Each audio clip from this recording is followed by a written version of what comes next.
தண்டயணி வெண்டயம் கிண்கிணி சதங்கையும் தங்கழல் சிலம்புடன் கொஞ்சவே.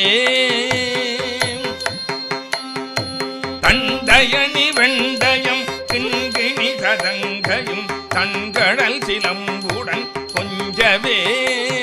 நின் தந்தையினை முன்பறிந்து இன்ப உரி கொண்டுனல் கந்தோடம்பணைந்து நின்று அன்பு போல கொண்டரதடம்புடன் சந்தமகுடங்களும் கஞ்சமல செங்கையும் சிந்து வேலும்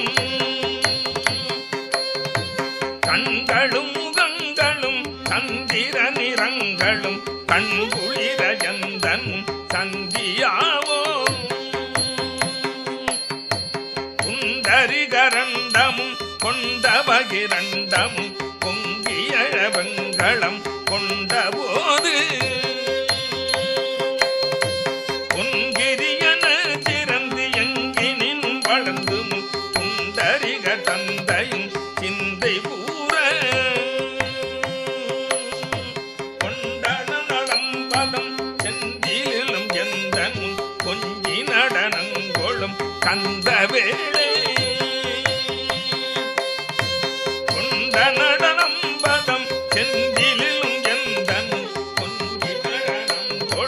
கந்த வேளை பொங்கை குரமங்கையில் தந்தமணம் குந்திடும் கும்பமுனி கும்பிடும் தம்பிரானே. பொங்கை குரமங்கையில் தந்தமணம் குந்திடும் கும்பமுனி கும்பிடும் தம்பிரானே.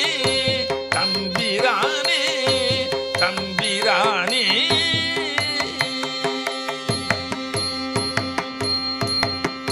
இனிய மெய்யன்பர்களே, வணக்கத்திற்குரிய ஓதுவாமூர்த்தியில் அவர்கள் செந்திலம்பதியில் அருணைநாத பெருமான் வழங்கியருளியிருக்கிற திருப்புகழில் ஒரு பாடலை அருமையாக ஓதி மகிழ்வித்திருக்கிறார்கள். திருச்செந்தூர் முருகப்பெருமான் எழுந்தருளியிருக்கிற அறுபடை வீடுகள் மிக முக்கியமான ஒன்று. செந்திலம்பதி என்பது மிக முக்கியமான ஒரு கோயிலாக எல்லோரும் சென்று வழிபாடு செய்கிறார்கள். குருமூர்த்த தலமாக அது இருக்கிறது என்ற சிறப்பும் அதற்கு உண்டு. இரண்டாவது படைவீடாக விளங்குகிற அத்தலம் சுவாதிஷ்டானமாக அமைந்திருக்கிறது. கடற்கரையில் உள்ள அற்புதமான தலம். இங்கே முருகப்பெருமான் சத்து சித்து ஆனந்த சுரூபியாக சச்சியானந்த சுரூபியாக விளங்கி கொண்டிருக்கிறார் என்று சிறப்பு சொல்லுவார்கள். செந்திலம்பதியை சொல்ல வருகிற பொழுது எழுந்தருளியிருக்கிற முருகப்பெருமானை இரண்டு பெரும் சிறப்புகளில் சொல்லுகிறார் அன்னையநாதர்.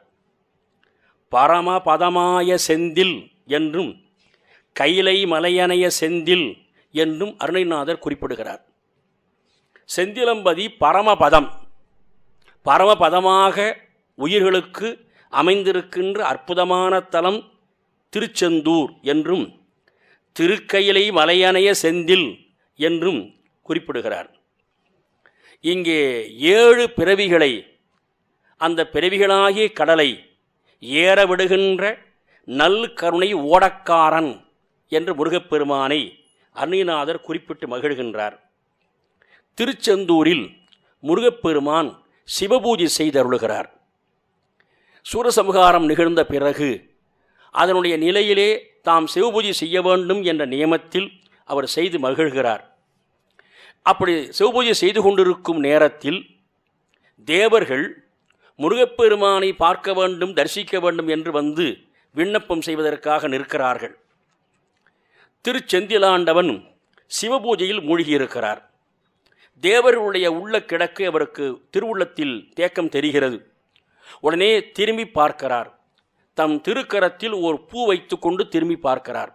இன்றும் செந்திலம்பதியில் முருகப்பெருமான் திருக்கரத்தில் ஒரு பூ வைத்து கொண்டு திரும்பி பார்ப்பது போன்றும் பார்த்து ஆசி வழங்குவது போன்றும் இருக்கிற காட்சியில் அங்கே திருவுரு அமைந்திருக்கிற சிறப்பை நாம் கண்டு மகிழலாம்.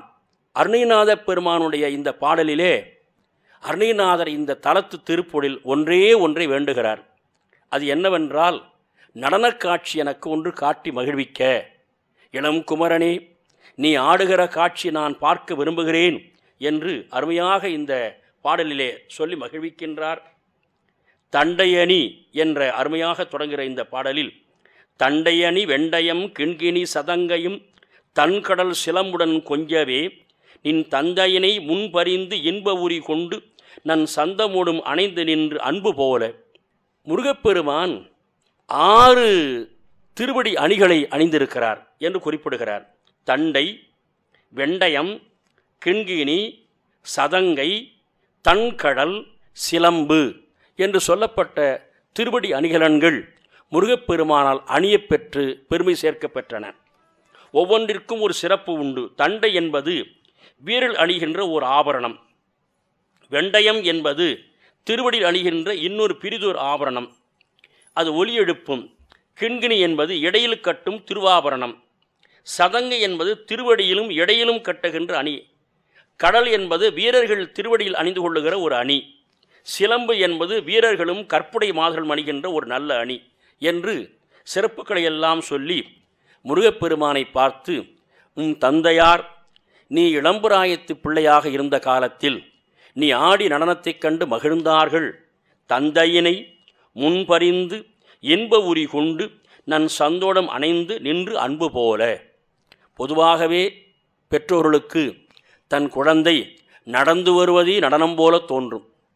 படைப்பு பல படைத்து பலரோடு உண்ணும் உடைப்பெறும் செல்வராயனும் இடைப்பட குறுகுறு நடந்து சிறுகை நீட்டி இட்டும் தொட்டும் கவ்வியும் தொடர்ந்தும் நெய்யுடைய அடிசில் மெய்ப்பட விதிர்த்தும் மயக்குறு மக்களை இல்லோர்க்கு பயக்குறை இல்லை தாம் வாழும் நாளே என்று அற்புதமாக சங்க இலக்கிய புலவர் சொல்லி மகிழ்கின்றார்.